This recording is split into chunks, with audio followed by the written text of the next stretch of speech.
Welcome everyone to Nerd of the Rings. Today we have a big one. It is the art mask of the Witch King of Angmar by PureArts. This is one of my favorite designs in all Lord of the Rings. Like Sauron's mask, Sauron's helm is really cool, but there's something about the Witch King helm that I just love. And we'll get into a little bit of trivia about the original design of the Witch King helmet here in a minute. But for now, let's get this thing open. And comes with assembly instructions. Always good to have.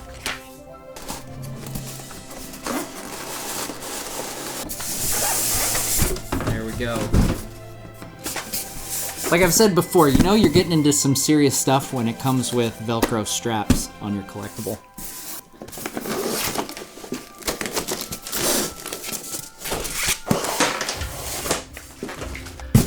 All right. This thing is shaping up to be quite the beast. There we go. All right, where to start? Okay, first up we've got the little placard that tells us the item number 182. Then this one does have some assembly. So we'll get all the pieces out, start from there. All right, there he is, receding hairline, Witch King. There you go. Very obscure Tolkien character. Oh, there we go. There's the spike.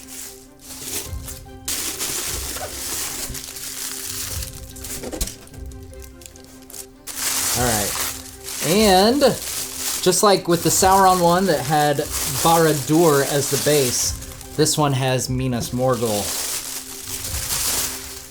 Once the wonderful city of Minas Ithil of Gondor taken over by the Witch King and made into the Tower of Dark Sorcery, Minas Morgul. There we go. And this takes 3 AAA batteries for this to light up.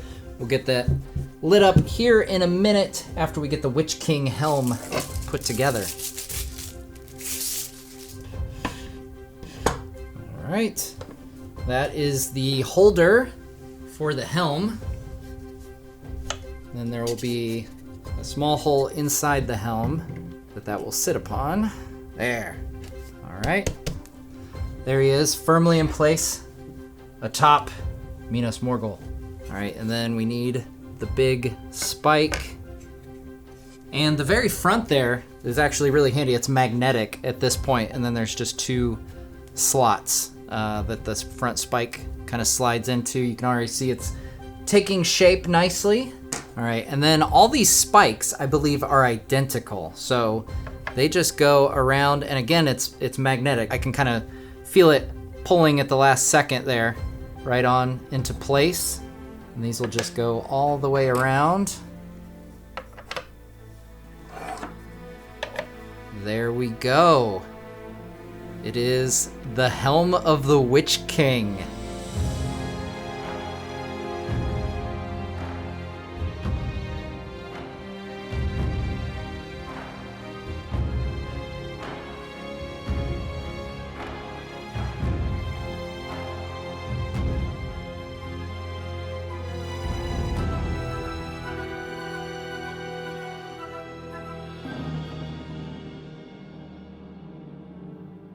Now, a fun fact about the design of the Witch King's helm and his armor, if you've seen some particular John Howe illustrations, I believe it is, of him fighting Éowyn, and there's some others where his helm is actually spiked much more straight up, and it's actually kind of reminiscent of some other illustrations I've seen before of Morgoth, and they created this whole look for the Witch King, but then when they were going to film it, someone said, "Oh, Sauron looks really cool," which immediately kind of told them that people would confuse the Witch King for Sauron because their helmets were too similar in style. So they came up with this much more distinct Witch King look. And I have to say, once again, it's one of my favorite helmets in all of the movies. I absolutely love the look of the Witch King's helmet. That scene where he's getting all suited up, so cool. And another fun trivia fact about that scene, you can actually spot the sword of Sauron that Sauron was going to use in the fight against Aragorn. I saw it in person down in the Weta Cave in New Zealand. It's a really cool sword, and they actually put it in that scene of the Witch King getting armored up. You can see it in the foreground as the camera passes by, revolving around the Witch King. So some pretty cool trivia there, crossing over Witch King and Sauron. Now, of course, everyone wants to know, can you wear this thing? You know, the Sauron mask was a little hard. I kind of had to hold it onto place, so let's find out. Let's see this puppy. If it will fit on my fat head.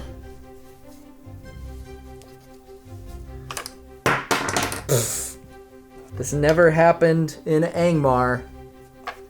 All right. It is a little tight, I will say, but I am hands-free right now on this Witch King helm. There we go. I honestly can't really see my camera or monitor right now, so I'm guessing that's good so that you can't see my face either. So I should be in like Witch King on a casual day with a t-shirt on mode right now. I hope this looks as cool as it feels because I love this helmet, and it's pretty cool that I don't have to hold this one up actually. It fits snugly on my head. It's not going to be the most comfortable thing to wear. I wouldn't really recommend using it for a cosplay at a convention or something and walking around with this on your head all day. You'll probably get a headache from that. It's a little tight on my head. Again, I've said this before. I have kind of a fat head. But the fact that I can walk around hands-free, I can grab, you know, Sauron's mace or something and wield some weapons and put on a black cloak and be the Witch King for a few minutes, that's pretty cool. My eyes are coming out of the mouth, FYI. Just so you know, it sits a little high. Yep. Not looking out of the eyes at all, but it gives me that extra height now. All right, let's put this back on. We'll check it out with the lights. All right, and we've got a little button on the side, just like the Sauron one, that lights up Minas Morgul in green. I just love the look of Minas Morgul in green. It's really cool. You know, you see so often where dark fortresses have a lot of red and fire and stuff. I just think the green is just this nice, spooky land of dark sorcery thing about it. Fits really well with Minas Morgul. There we go, guys. Two of the most iconic helms in movie history, I do believe. They are just so BA. I absolutely love them. Like I said, I have a special affinity for the Witch King one. Just that scene where he's getting suited up was always just one of those that really elevated the character for me. I kind of thought of all the Nazgul as one, but when Gandalf does that narration talking about the Witch King and how big of a threat he is, I feel like they just really nailed that scene. Yeah, I absolutely love this helm. Sauron's helm, not too shabby. This thing is epic when that shot comes over the top as he's looking down upon the men and elves about to wreak havoc in the prologue. Good stuff. Love it. Love both of these helms. Shout out to PureArts who sent the Witch King helm along for me to unbox for you guys today. Check out their products in the link in the description. They've got not only these two helms, they've also got a Mouth of Sauron, which looks pretty cool, and they're representing the good guys with the crown of Elisar, with Aragorn's crown with a Minas Tirith base. Really cool stuff. So check them out in the description, and thanks so much for watching. Let me know what other unboxings you'd like to see here on the channel, and we'll see you next time on Nerd of the Rings.